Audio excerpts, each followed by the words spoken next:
Hello, welcome to the very first episode of the TechoSpace podcast featuring your very own host, Akhil Navduri. So, in this podcast series, we would be interacting with different industry leaders, highlighting the nuances and norms of the tech space. So, in today's podcast session, I'm going to welcome a very special guest who happens to be an all rounder for himself. He happens to be an entrepreneur, an investor, a developer who's completely proficient with the generative AI tools and LLM models, and along with that, a science teacher. This gentleman comes from the Tasman region of Hamilton, Waikato, New Zealand. And so it gives me a huge honor and privilege to welcome Mr. Benny Pan onto the show. So, Benny, welcome to the show. And how are you doing? Thank you, Akil. It is my honor to be your first guest. And I would love to share my journey and learn from you. Yes, indeed, Benny. It's just going to be a transactional thing, and definitely, I would love to hear a lot from your end. So I'm like completely excited for going on this conversation. So to kickstart the conversation, Benny. Benny, now let's start with your journey. So, Benny, can you just walk me through your journey covering the likes of the generative AI tools, the LLM models, or is there any other expertise that I need to be aware of? Yeah, okay. So it dated way back to when I was in a I was a pharmacist in a hospital, and I was already looking at IBM Watson, and it was really interesting. They were technically the first LLM tool in the market, and that really interested me. So I invested some of my time into learning convolutional neural network in Google TensorFlow back in 2021. Yeah, Right. that started my journey. Wow. So I mean, your journey just started with a jump pack thing, and a completely a crazy thing, and hot cake in the market. So I've just got this term, the convolutional neural network. So I mean, I want to know more about it because I'm a novice, and if you can just brief me about what exactly is the convolutional neural network, then I would be more thrilled to understand the entire thing. Yeah, totally. I mean, in a simple term, basically, machine learning scientists make computer think and learn like like a human brain. Okay, so you have input, you have outputs, and we take things like a pen for granted because we've seen a pen many times. That's why we know it's a pen. But Right. how the neural network work is that let's say your input is this object, and you tell the computer this is a pen, all right? And you turn it around and give it another input and say, this is also a pin, all right? So after a few times, the computer will start recognizing, okay, this is a pin. And you Okay. keep going on and on with other object, and the computer will learn. And based in simple terms, that is a neural network. So it can Wow. recognize sentiment and images. Really cool technology. That's pretty much interesting. So that I mean, well, since you're talking about the images, so like how much time like do you spend for the understand the convolutional neural network when it comes with the image detection? Like, do you spend a couple of hours with respect to that, or does it go in a easy way? Wow, it wasn't easy at all. It was first it was pretty new, and so I jumped into Coursera and paid for a course, and it took me a couple of months to actually run through the code and test it. But a really interesting journey. That's crazy. Mm. That's completely inspiring. I mean, Vinny, the more you're talking, the more I'm getting intrigued to try my hands on this, like get my hands dirty with respect to trying this since I belong to this domain and I'm a person who is doing my specialization in this. So right, that's interesting. And now now I've just understood and I've come to the fact that and I'm completely aware that you have done multiple certifications and you have been accluded with them. So now, Benny, just tell me one thing. What was your Mm. drive that you wanted to do the certifications, and what were the certifications that were actually done by you? Oh, okay. Yeah, that's a really good question. Now, like just to be true with you, I I'm an educator by heart, and I still remember 5 years ago I met this boy, and I'm sure I can tell his name because it's a really common name. His name is Ashton, 13-year-old, really sweet, really sweet boy. I remember he always leave school on Monday and walk to his grandma just to spend time with her. Really amazing boy, extremely smart as well. But unfortunately, he's got ADHD alongside with dyslexia. But also he's also living in a low socioeconomic area. So really, I mean, if your parents out there or educated out there, the young people who are actually neurodivergent and Right. have very little money at home, they quite often they don't get medicated or get the support they need. Yep. So this boy Ashton really struggled with standard assessment at school, and I always remember this because I feel that these really clever students, these kids, they are disadvantaged by our traditional school system. So ever since then, I pushed myself to look for technological solution that can actually, hey, what are other ways we can teach and assess learners? So people who are bright but with dyslexia or other neurodivergent conditions can also learn and express their learning in the way that suit them. So that's how my journey in generative AI started. And yeah, I now talk more about the journeys. Right. Right. I mean, that's a very selfless act. I mean, that gentleman, I mean, that child really inspired you, and that gave you the wings to, just explore into this space. But now, Yeah, tell totally. exactly. So then, like Yeah. now coming to the certifications, I just wanted to know, like, what were the certifications that you have, completed? And I really feel that, doing a certification is like, scoring a jack. I'm not saying it's like scoring a jackpot, but it's like, winning a trophy. I really mean that when I say this. So, Yeah, yeah, I agree. It's a little bit like that, and that's how they want you to learn by ticking boxes, getting certification, and then you keep going. So I did a bit of everything. So I did AWS Cloud Technical Essentials, so I could understand cloud architecture from the fundamental level.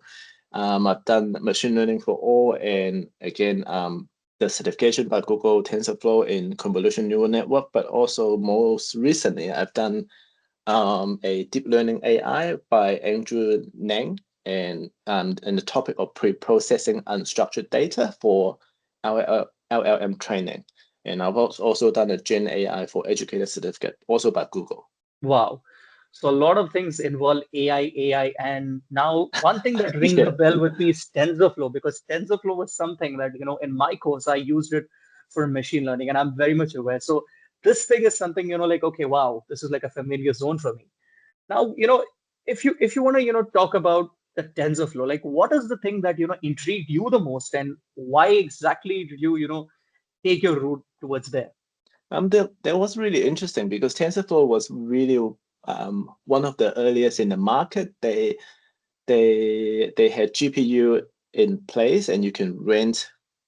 Therefore, your local infrastructure can be really cheap, and you can run sentiment analysis, you can run image recognition, you can train and validate your machine learning model with your own data. So yeah, even years before ChatGPT API came available, that was basically the industry leader.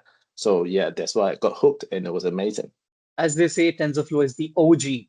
Like everywhere in Yeah, the social media platforms, they say OG, OG. So I think we can yeah, just call I that agree. TensorFlow as I be agree. that. Yeah. Yeah. So now, I'm pretty sure that, our listeners would find it very much interesting. Like, I mean, AI rings a bell with them because AI is a hotcake now in the market.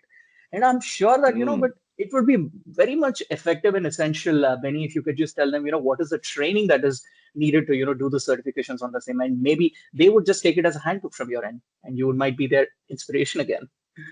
You mean the training to get into the AI space? Training to get into the AI space again, and even to do the certifications related to the same. Right, right. I see.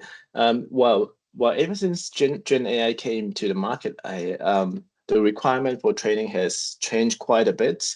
Like for example, Cursor, Copilot, Replit, Copilot, GitHub Copilot, all of them have become, how to say, they have set the bar a little bit lower for entry level people. So getting into coding and develop and training your own model become easier than before. So I would say in my current project, what we have invested heavily in is prompt engineering and how to use agentic workflow. And if you listen to the big guys such as Angel Nang and Sam Altman, they're talking about the next 2 year will be the big time for agentic workflow. So I think that will be the big growing space for AI. Wow. So it's like I mean, from you, I can say that the future has been predicted, and you're just giving the complete hint to our listeners. That's great.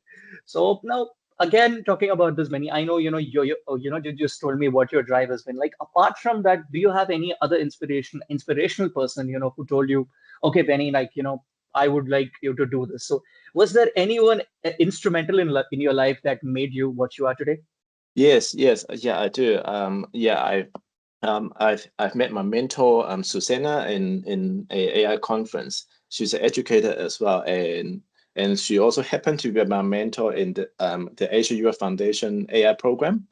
And she's like really inspirational. She's trying to revolutionize education by empowering every single educator in using AI literacy, and AI safety.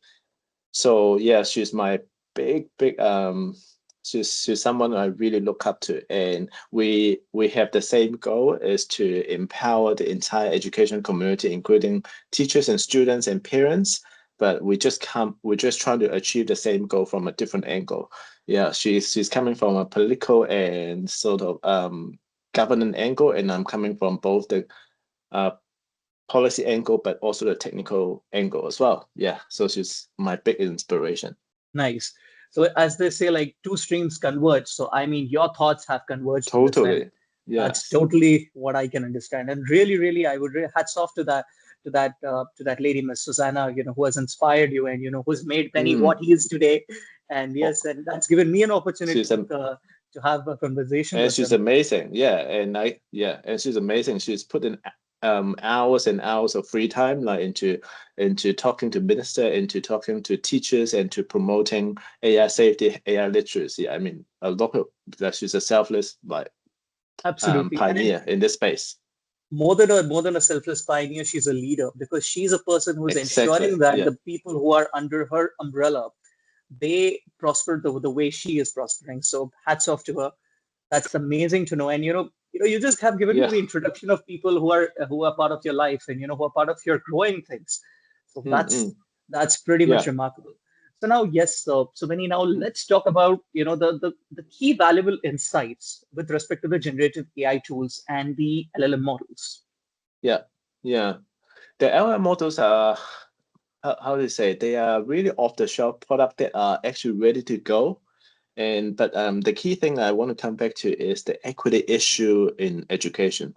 So what I mean for educators out there or parents out there, you probably have heard about this term, equity issue. So what that means is that, just imagine your school in a low socioeconomic area, and if imagine your school struggle to put food for the kids. Okay, so that means technological product like ChatGPT subscription, or other technological products are probably out of the question because they are just too expensive. So one of the goal this year is, for me, is to look into different models out there.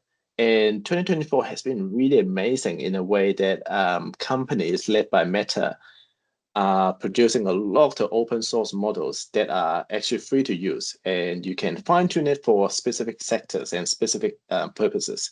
And that's great. So that gave me the chance of testing different free model against the more premium, expensive model. So yeah, so one of the insight I got out of this is that I apply train of thought, multi-shot prompting, and also reflection techniques that mimic the most advanced GPT out there.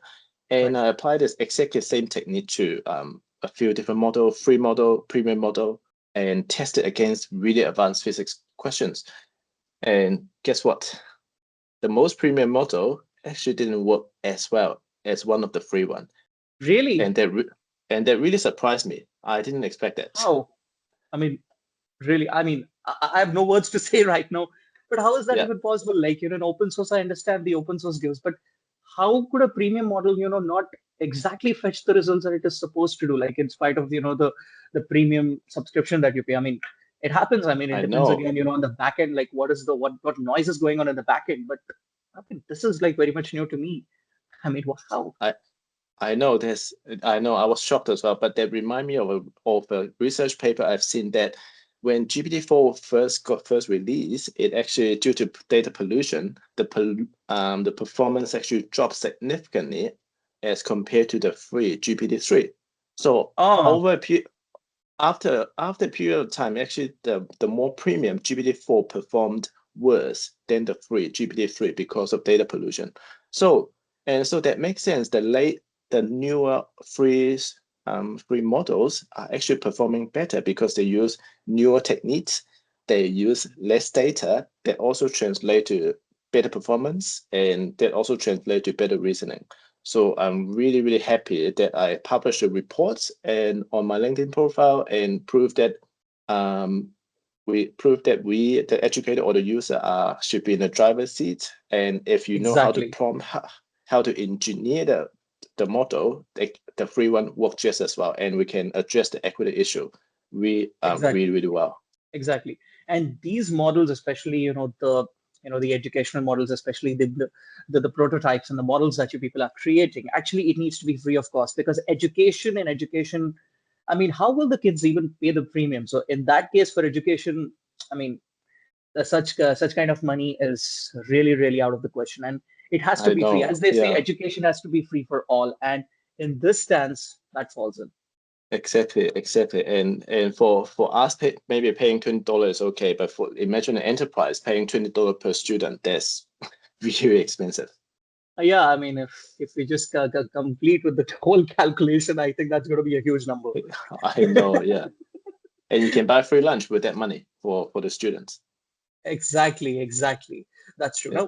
Now, there's one particular thing, Benny, where you were talking about, with respect to physics, right? Advanced Mm. physics models. So, what exactly were the theories that you were, to completely grabbing up and utilizing of these models, with the LLM models? You mean are you referring to the technique I applied? Exactly, exactly. Like, Yeah. like for an example, like, it can be anything in physics, it can be anything with respect Mm, to the yeah. derivatives or, calculating with respect to to electricity, as I have learned in my school, because these are the things that I'm able to recall. Yes. So Yes. that's something that's, coming close to my mind at the moment. So Yeah. I mean, so were these examples that, you have gathered and used it in your LLM model, or is Yeah. it something else? Correct me if I'm wrong. Yeah, so yeah. So to ensure the test is well-rounded, I tested a advanced calculation in physics. So basically gravitational force, Oh, a advanced word reasoning question and a simple word reasoning question. So three question, four models. Two are premium pay model and two are free. So the technique I apply basically chain of thought, which is really useful. Basically, you teach the model in advance a similar question with the process, the thought of getting the correct answer, but also multi-shot with multiple example, but as well as reflection. So reflection is something the most advanced model will use is to prompt the LLM to look at its own answer from a fresh pair of eyes and say, hey, right, let's reflect and look at this. Can you iterate twice and see if you can improve the accuracy? But yeah, right. but funny enough, the premium model, one of them, for one of them, I don't want to name the name, is it just failed quite miserably, unfortunately. Okay, okay. It missed the calculation by tenfold. So the free one done really, really well. Yeah, they all score perfect score. So that's pretty Oh, amazing. Yeah, that's an irony, many indeed. I mean, where you're talking about the premium thing that has failed. I mean, now when we are talking about refraction and all of that, now you were saying that you have to do it again and again. So basically, it's like, you're training the LLM model, and at the yeah, same time, it's more like, taking a car for a test drive. You're taking the LLM model, the entire information for a test drive, and getting how best you can refine the that's answers. right. Yes, I love your analogy. It's exactly right. Yeah, exactly. Yeah, Wow. So I think perfect, I just got it perfect. right. So, it's like Yeah, as I told you, right? It's a learning curve, and definitely I would, try to understand more about it as I go more towards my course. yeah. So, And in fact, last night we just had a problem, and I spent 4 hours with a Cambridge exam teacher to train and put in correct example, and basically we took the model for 4 hours of test drive last night. But the For result was us. amazing. It was amazing. He was surprised how well it could work. Yeah, Wow, in the wow. Cambridge exam. So it's amazing. Yeah. That's So terrific. he As will they be say, testing it next week. amazing, amazing. As they say, Yeah, good things take time, and 4 hours were exactly. like the best time. I mean, 4 hours they were completely not frizzled up exactly, completely Mm-mm, brisked up and completely, I mean, going together with all the things, and these 4 hours actually the hard work paid off, and I'm totally totally. like totally I'm totally enthralled hearing that the Yeah. Cambridge teacher loved it. So coming from a Cambridge person, the best reputed university in the world, saying that, Benny, it's like you're almost reaching for the skies now. In fact, But yeah, exactly. But look, 4 hours of our time now the model will be in countless of iPhone and 50, 100 students will be using it every day for the next week. So the time is well worth it. indeed, indeed, that's true. Yeah. Now, like Benny, before we actually, reach the end of the podcast session, so I just wanted to understand this. Like, I find it very much interesting. Like, I'm the person, who goes through different tech articles and, tries to understand, okay, what are the success stories? When I read about a particular company and read their success stories, I get so delighted and, I get so excited about it. Now it's my turn to ask you face to face, and, like, Benny, like, what were the success stories that you have experienced so far in your tenure? And I would be really enthralled to hear and delighted to hear that. Oh, thank you. Yeah. So I guess one of the story I would like to share is the AI classroom collaboration we are doing with the HUR Foundation across 4 different schools, one in Poland, New Zealand, China, and also in Vietnam. And like I said, we just took the model for 4 hours of test drive for the business study. So Yeah, and for my class, I have made a model for my chemistry classes, which is a bit easier because it's black and white. But for business study, it's all open ended. Can be any scenario. So we're glad the prototype is working extremely well, extremely well. And thanks to the latest model that was just released last week. So so this prototype is aimed to be a personal companion with the student 24/7. Okay. And is I have programmed it to behave in such a way that it will it will provoke the student to think deeper rather than just give you the correct answer, right? But yeah, at the same time, if the student has an answer, the student can also check with the personal companion and say, hey, this is a 12-mark Cambridge exam question. Like, how am I doing? What can I improve? And after hours of testing, we can confidently say that AI companion can work really well with the scoring because we have tested against a professional teacher's judgment, and they are very similar. So we're confident to say, yep, the student can talk to the AI tutor and get feedback on their writing as well as asking questions. Yeah, yeah. so we will be presenting this in Manila in the Philippines in just a week's time. Definitely. So, I mean, listeners, like since Benny has talked about the prototypes, I think Benny, it would be very much essential if you can share the links to the entire thing in the Spotify, you know, thing. I mean, people can just go through the links and they can understand more about it. And I would like to go deep dive into it. I mean, this is like, what I could say is like a tip of the iceberg for me, like through what Benny has told me. Now, Benny, like this thing, you were saying without AI companion and with AI companion. Now, when you're talking about the with AI companion, so is the AI companion just like, I mean, is it like, a text model or is it like a voice model, like as if you're speaking to a friend? Like what exactly is it? I know it's too early that I'm asking you this, but I just want a glimpse of, what things are going on. Yeah. Yeah, sure. So with a background of data analytic, but also in clinical study design, so I run this as a randomized control trial. So that means I randomly assign the AI coach to the companion to half the student, and the other half has no AI coach. But I will still coach them. As a teacher, they will still get the resources to prep for their exams. So we will compare their confidence score after a few weeks of AI use and see if there any difference. So in terms of how the AI work as multimodal, at this stage is image and text only. But the good thing is that the AI can recognize handwriting. because in chemistry and physics we do a lot of drawing and equations and those really complicated Wow. structures. So it is able to recognize it, and we have tested it. So Wow. as yeah, as long as your handwriting is not too cursive, it should be fine. So Yeah. it's basically not to be fooling around with the AI companion then. It's designed to be it's designed to go with their thumb so they can take it anywhere. They don't need a Exactly. computer. Yeah. Exactly. So it's like an AI companion is more like an individualator, you know. Yeah. He's the person, And I mean, he or she mm, is the mm, person who's actually, taking the questions and, just going through everything. So, yeah. and here I could say he's happening to be the most strictest of strictest, I guess, Benny, when it comes Sorry? to the strictest of That strictest. You cannot fool around. Suppose you yeah. just write a small word and okay, I require full marks for this. In this case, it's like no, you need No, to write the entire thing and it needs to be it's appropriate. well, I have unfortunately I'm a little bit harsh as an educator. I have programmed the tutor to strictly to talk about this specific topic only, and it will keep asking you question until you answer. So it will so it will not give up. And AI work 24/7. Yeah. Amazing.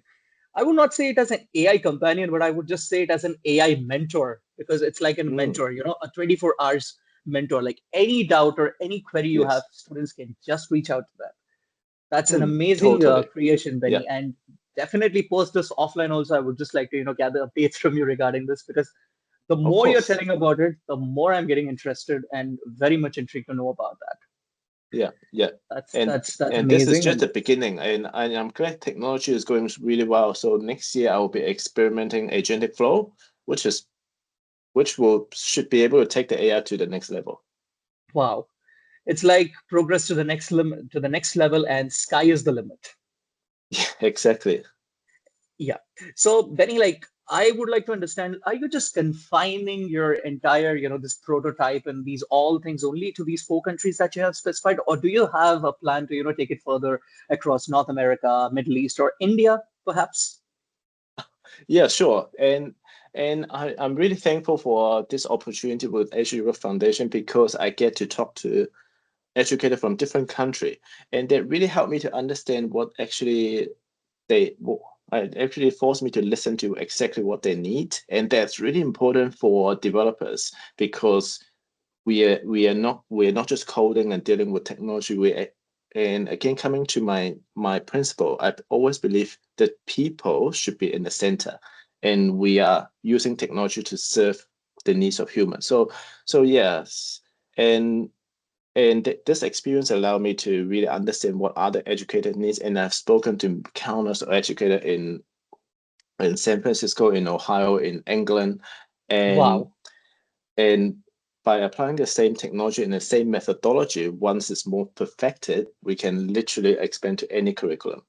Superb, superb. I see that, Benny, in the future, in few years, that your complete initiative just completely gets integrated across the world.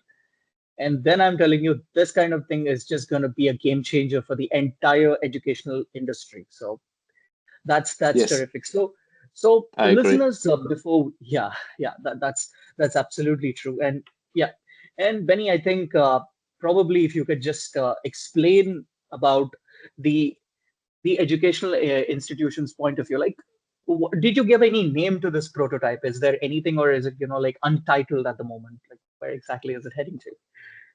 It is untitled at the moment because it's part of a non-for-profit organization. But in my startup, I've got a name. It's called Instagrate. So, uh, but I also have a different platform that I will build it as a learning portfolio. So that's what I mean. Agentic workflow will really help with that because I can assign autonomous agent to collect evidence from students. And why I'm doing that is because we understand education is shifting from a one-off speech or one-off assessment or one-off test to a portfolio assessment over a period of time. So as Okay. an educator, we need to be able to leverage technology, especially AI, to achieve this purpose. And to be fair, if you allow students to express their learning over a period of time, it's a bit more fair because people get sick, people have ups and downs, people will be ready at different time point of time. Amazing, amazing. That's terrific. So, listeners, before we conclude our podcast session, so it's an open request to all the industry leaders out there. So, if you would like to share about your journey or anything interesting or any useful insights, you could just reach out to me on my email ID, akhil.navluri55@gmail.com, or you could just WhatsApp me to my Indian number +91 9008 777 331, or you could reach out to me on my Australian number +61 0478 527 605. Anything, I would just come back to you, and I would love to collaborate with you for the next podcast. Probably it could be you next time. So I'm really looking forward for that. So Benny, it was wonderful having, and a lot I have learned from your end in this podcast, and really lovely meeting you, Benny, through this medium, and I really wish your initiative just becomes a super success, and I just wish and give you the best of luck for the same. Thank you, Benny, for Thank you being so part of much, this. Akil, for the time. Yeah, thank you so much. So, listeners, we will be back with another podcast episode very soon with another industry leader. Till then, keep listening. Take care. Goodbye. Stay tuned. And this is Akhil Navluring signing off. Thank you. Bye.